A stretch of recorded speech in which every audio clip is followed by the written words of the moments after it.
असतील ते करणं, लोकांचा पर्यंत पोचणं, म्हणजे कुठलाही ज्याला कोणाला लोकप्रतिनिधी बनायचंय त्यांनी हवेत नाही राहिलं पाहिजे, त्यांनी लोकांपर्यंत पोचलं पाहिजे, लोकांच्यात मिसळलं पाहिजे.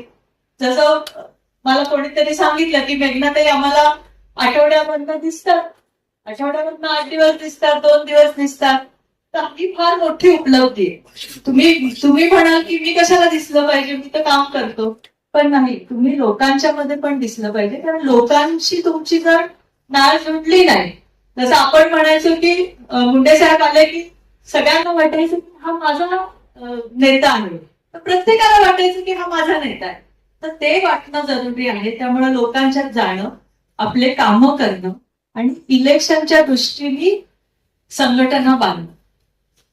मी कार्यकर्त्याला का सांगितलं की कार्यकर्ता हा त्याच्यातला मेन भाग असतो.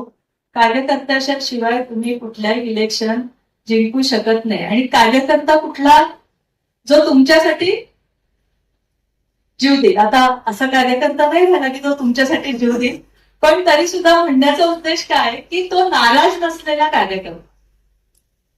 नाराज असला तर मग काही खरं नाही तुमचं. हे पण मी तेवढ्याच ह्यांनी सांगते की आत्मनिर्भर मेसेज जातात ना ते, आणि आपल्या परिवाराच्या संस्था यांच्याशी असलेलं आपलं नातं, ते विश्व हिंदू परिषद असेल, आपल्या संघाच्या परिवाराच्या ज्या संस्था असतात त्याच्याशी आपल्याला असलेलं नातं.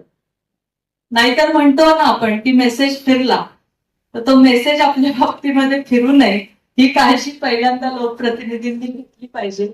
तर तसंच शासकीय कामकाज आणि हे, तर देवेंद्रजींनी सांगितलं की तुम्ही जा जिल्ह्यामध्ये, तुम्ही जे मला आता जे रिपोर्ट द्याल त्या रिपोर्टवर त्यांनी आता म्हणजे मागच्या आठवड्यामध्ये हा ड्राईव्ह कोणीच केला नव्हता. हा ड्राईव्ह कोणीच नाही, आतापर्यंतच्या एकाही मुख्यमंत्र्यांनी नाही केलेला ड्राईव्ह त्यांनी केला.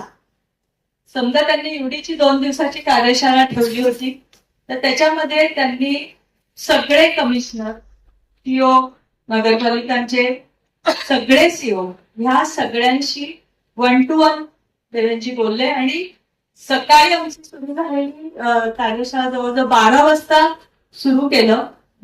त्यांनी सगळे जे ग्रुप होते ते ग्रुपने आमच्याशी बोलायचं, म्हणजे मी आणि एकनाथ शिंदे साहेब आम्ही त्या खात्याचे 2 जण, आणि आमच्याशी बोलल्यानंतर त्या ग्रुपने देवेंद्रजींशी परत बोलायचं.